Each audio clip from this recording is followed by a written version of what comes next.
It's what happens when paradigms collide and mix.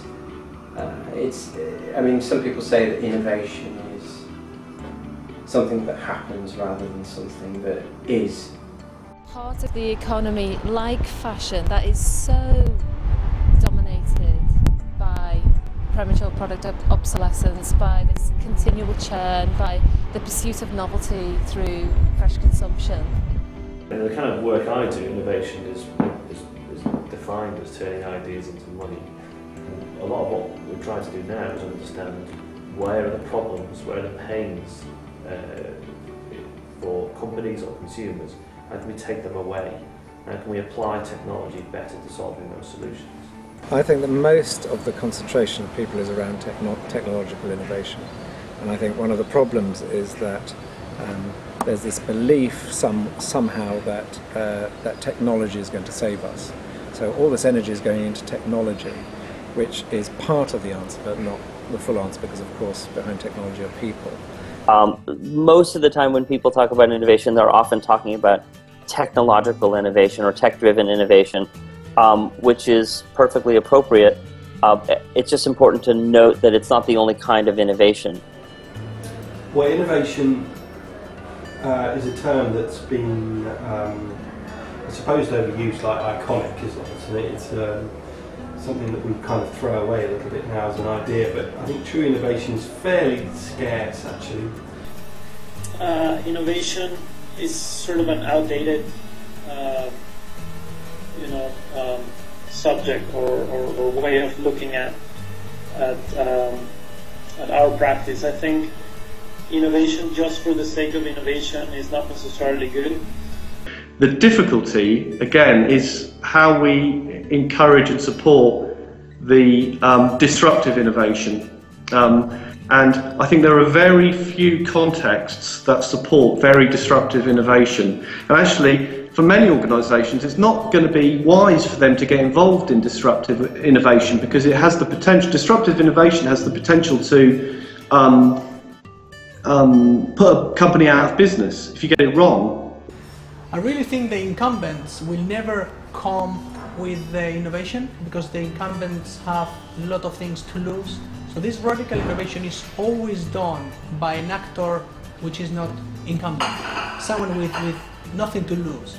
That means can be entrepreneurs, that means there can be companies expanding to an adjacent market, and people with the ability to disrupt other people's market. True innovation really is understanding what the problem with the current solution is.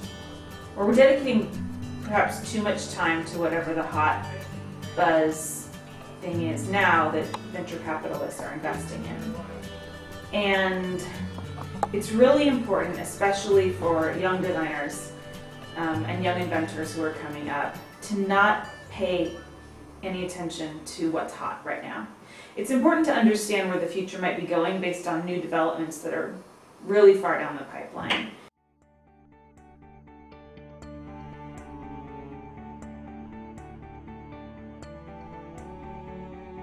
So I think that the future is about figuring out what real market innovations are, which is to say, customers, innovation that serves customers really well, whether that's their needs or their desires or their meanings, that's going to become incredibly critical.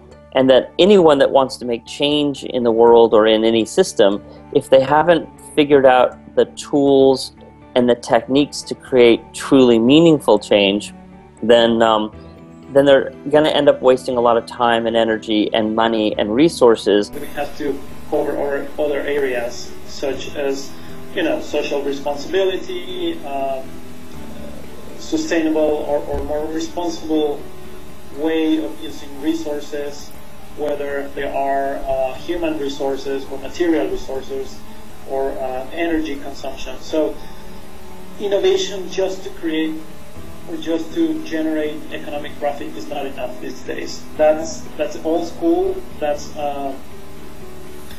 We have to take it to the next level. Challenging the status quo.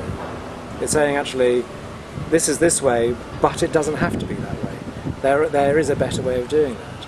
there is a way that could manifestly change our relationship to communities, to products, whatever it is.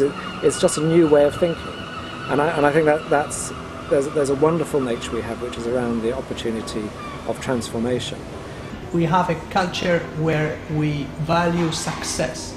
Therefore, many people want to be successful in every single project. They want to win every single battle.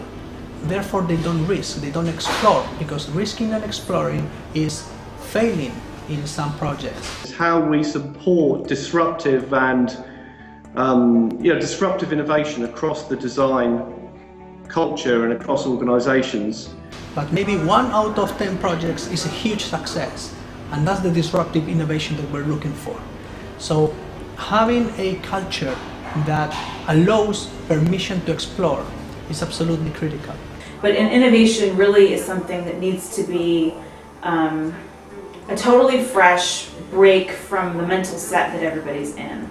So questioning assumptions about what's valuable and what's new even, and looking at how we can use totally untapped spaces in a new and different way to solve meaningful problems. Innovation would contain the other three. There'd be balance, there'd be meaning, and there would be a sort of cultural significance to authenticate the innovation, I suppose. And I think a lot of people are talking about resilience now and sustainability, which in a sense is a shame, because resilience in a sense is how are we going to cope with the problems that are coming down the line? How as a community are we going to survive? How are we as a society going to survive? And it's a shame it's got to that level, because actually what would be so wonderful is this concept of transformation, which is actually this ability that rather than, oh my God, we're going to have this level of disruption, we're going to have this level of destruction, that actually we can transform, and that is innovation. That is innovation. Innovation for me is transformation, saying actually it doesn't have to be this way, and that takes individuals and in different areas an enormous amount of courage. It's like the emperor's new clothes, just to say it doesn't have to be this way. There is a better way, and to have the courage then to move that forward.